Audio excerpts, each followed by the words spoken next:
नालासोपाऱ्यातील Achole police ठाण्यात एका 22 वर्षीय तरुणीवर गुंगीचे द्रव्य पाजून सामूहिक बलात्कार केल्याचा गुन्हा दाखल झाला आहे।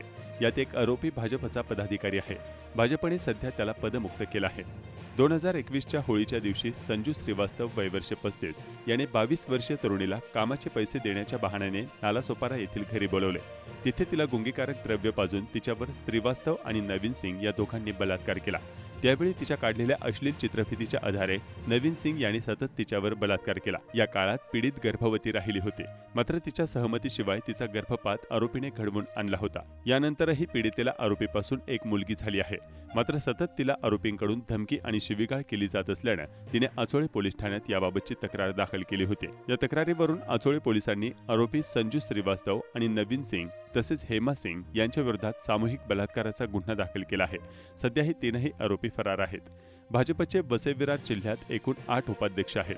संजू श्रीवास्तव हा नायगावमधील चित्रीकरण स्टुडिओमध्ये युनियन चालवतो। त्याच्यावर बलात्काराचा गुन्हा दाखल केल्यानंतर त्याला पदमुक्त करण्यात आला आहे, अशी माहिती जिल्हाध्यक्ष महेंद्र पाटील यांनी दिली।